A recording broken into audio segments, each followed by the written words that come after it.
तो चलिए क्लास शुरू करते हैं और आज के क्लास में हम लोग पढ़ने वाले हैं एन एपिटॉफ और इस चैप्टर के जो महत्वपूर्ण ऑब्जेक्टिव क्वेश्चंस हैं इसे सोल्व करेंगे। इससे पहले हम लोगों ने sweetest love I do not go, song of myself, now the leaves are falling fast, ode to autumn, इन सभी चैप्टर्स के जो महत्वपूर्ण ऑब्जेक्टिव क्वेश्चंस हैं इसे सोल्व किया है। अगर आपने नहीं पढ़ा है तो चले जाएं इंग्लिश यात्रा 2.0 चैनल पे और प्लेलिस्ट में सारे वीडियोज अवेलेबल हैं, वहां से तैयारी करें, जमकर तैयारी करें। क्योंकि एग्जाम का समय नजदीक है तो आपको तैयारी करनी ही है। तो चलिए फिलहाल हम लोग चलते हैं इस चैप्टर के महत्वपूर्ण ऑब्जेक्टिव क्वेश्चंस की तरफ। और इस पोम को हम लोगों ने पढ़ा है तो ज्यादा एक्सप्लेनेशन की आवश्यकता नहीं है, फिर भी हिंट के तौर पे बता दूं कि एपिटॉफ का अर्थ होता है समाधि लेख। वाल्टर डेला मेयर उस लेडी के विषय में लिखते हैं जिनसे वे बहुत ही मोहब्बत करते हैं और वे बताते हैं कि the most beautiful lady of west country, यानी वेस्ट कंट्री में यह सबसे खूबसूरत महिला थी। और उनके समाधि पर पहुंच करके उन्हें फूल माला चढ़ाते हैं और कहते हैं कि जब तक मैं हूं, जीवित हूं, तब तक तो मैं इसे याद करता हूं, लेकिन मेरे मरने के बाद इसे कौन याद करेगा। तो इस तरह की यह कविता उन्होंने कंपोज किया है। तो उसी के आधार पर जो महत्वपूर्ण ऑब्जेक्टिव क्वेश्चंस हैं इसे सोल्व करते हैं। पहला क्वेश्चन आपके सामने ये रहा, हु रोट एन एपिटॉफ। एपिटॉफ नाम की जो पोम है, कविता है, इसको किसने लिखा है? कमला दास, वाल्टर डेलामेयर, जॉन डन या रिपीट ब्रुक। तो एन एपिटॉफ को लिखा है वाल्टर डेलामेयर। इसका सही उत्तर है ऑप्शन बी। नेक्स्ट क्वेश्चन, और अगला क्वेश्चन है कि वाल्टर डेलामेयर पोएट किस तरह के ये पोएट है?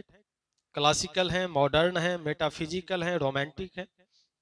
तो आपने पढ़ा है पीछे कि मेटाफिजिकल पोएट जो आपके बुक में है वह जॉन डन है, रोमांटिक पोएट जॉन किट्स हैं, पीपल्स पोएट वाल्ट विटमैन है, और वाल्टर डेला मेयर जो है वह मॉडर्न पोएट है। इसका सही उत्तर है ऑप्शन बी। नेक्स्ट क्वेश्चन, और वह क्वेश्चन है Walter de la Mare was born in, इनका जन्म कब हुआ था?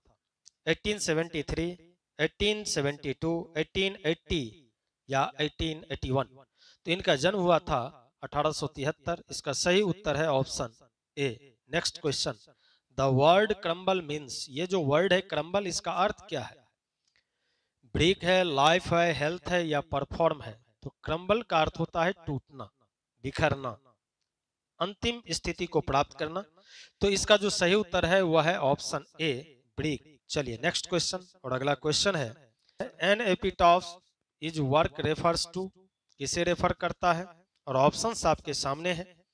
इन ऑप्शंस के आधार पर अगर देखें तो मैंने पहले ही बताया कि एपिटॉफ का अर्थ होता है समाधि लेख, जो कब्र पे लिखा हुआ रहता है उसे कहते हैं। तो इसका जो सही उत्तर है ऑप्शन बी है, इंस्क्रिप्शन ऑन अ टॉम्ब। चलिए नेक्स्ट क्वेश्चन की तरफ चलते हैं और अगला क्वेश्चन है who wrote song for children. Song for children किसने लिखा है? और ऑप्शंस आपके सामने है, Rupert Brooke, Shakespeare, Walter de la Mare, Walt Whitman. तो सॉन्ग फॉर चिल्ड्रेन को लिखने वाले जो हैं वह है वाल्टर डेलामेयर। सही उत्तर ऑप्शन सी है। Next question, who wrote peacock pie, किसने लिखा है पीकॉक पाई? तो Rupert Brooke, Shakespeare, Walter de la Mare या वाल्ट विटमैन। इसका भी जो सही उत्तर है वह है ऑप्शन सी, वाल्टर डेलामेयर ने ही लिखे हैं। तो सॉन्ग फॉर चिल्ड्रेन, पीकॉक पाई, ये दोनों ही इंपॉर्टेंट है। इसको किसने लिखा है ये अक्सर पूछता है, तो आप याद रखें इस क्वेश्चंस को।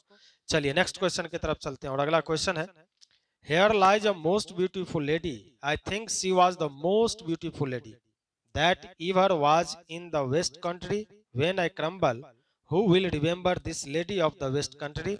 यह जो पंक्ति है, यह पंक्ति कहां से लिया गया है? सॉन्ग ऑफ सन्नेट से, एन एपिटॉफ से, now the leaves are falling fast से, या sweetest love I do not go से। तो यह पंक्ति एन एपिटॉफ से लिया गया है और इस पंक्ति को कंपोज करने वाले जो हैं वह है वाल्टर डेलामेयर। सही उत्तर इसका ऑप्शन बी है। चलिए इसके अतिरिक्त आपको स्क्रीन पे कुछ पॉइंट्स इंडिकेट किए गए हैं, इसे भी याद रखना है।